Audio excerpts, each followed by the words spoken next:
മലയാളത്തിൽ 100 കോടി എന്നത് ഒരു സിനിമയ്ക്കുള്ള വലിയ ബജറ്റാണ്. എന്നാൽ ഏറ്റവും ചെലവേറിയ സിനിമകൾ ഒരുക്കുന്ന ഇൻഡസ്ട്രി ഹോളിവുഡാണ്. ലോകം മുഴുവൻ വ്യാപിച്ചു കിടക്കുന്ന മാർക്കറ്റ് തന്നെയാണ് ഹോളിവുഡ് സ്റ്റുഡിയോകളെ ഇതിന് ധൈര്യപ്പെടുത്തുന്നത്. എത്ര ചെലവാക്കിയാലും പടം പോസിറ്റീവ് അഭിപ്രായങ്ങൾ നേടിയാൽ ബജറ്റിന്റെ എത്രയോ ഇരട്ടി കളക്ഷനാണ് തങ്ങളെ തേടി എത്തുകയെന്ന് അതിന്റെ നിർമ്മാതാക്കൾക്ക് ബോധ്യമുണ്ട്. ഇപ്പോഴിതാ ലോക സിനിമയുടെ ചരിത്രത്തിൽ ഇതുവരെ ഒരു സിനിമയും ചെയ്യാത്ത ബജറ്റിൽ ഒരു സിനിമ ഒരുങ്ങുകയാണ്, അതും ബോളിവുഡിൽ നിന്ന്. പുറത്തുവരുന്ന റിപ്പോർട്ടുകൾ അനുസരിച്ച് $1 ബില്യൺ അതായത് 8587 കോടി രൂപ ബജറ്റ് വരുന്ന ഒരു സിനിമയാണ് വരാനിരിക്കുന്നത്. ലോകം മുഴുവൻ ആരാധകരുള്ള മാർവൽ സിനിമാറ്റിക് യൂണിവേഴ്സിന്റെ ഭാഗമായി വരുന്ന അവഞ്ചേഴ്സ് ഡൂംസ്ഡേ എന്ന ചിത്രമാണ് ലോകത്തിലെ ഏറ്റവും ചെലവേറിയ ചിത്രമെന്ന ടൈറ്റിലിൽ ഒരുങ്ങുന്നത്.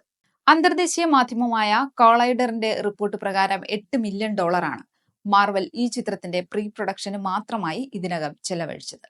ഈ ചിത്രത്തിന്റെ ആകെ ബജറ്റ് $388 മില്യൺ ആയിരുന്നു.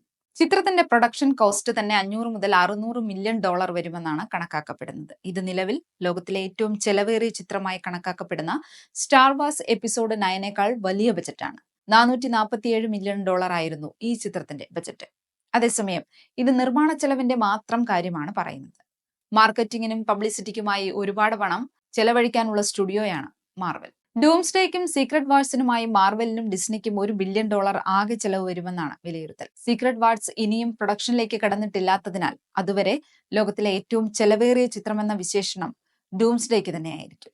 VFXന് വലിയ ചെലവ് വരുന്ന ചിത്രമാണ് ഡൂംസ്ഡേ. എന്നാൽ അതുപോലെ തന്നെ താരങ്ങളുടെ പ്രതിഫല കാര്യത്തിലും ഈ ചെലവ് വരും. ഹോളിവുഡിലെ 35 ലിസ്റ്റ് താരങ്ങൾ ചിത്രത്തിൽ ഉണ്ടാകുമെന്നാണ് റിപ്പോർട്ടുകൾ. ചില റിപ്പോർട്ടുകൾ പ്രകാരം താരങ്ങളുടെ പ്രതിഫലം മാത്രം $250 മില്യൺ വരും, അതായത് 2147 കോടി രൂപ.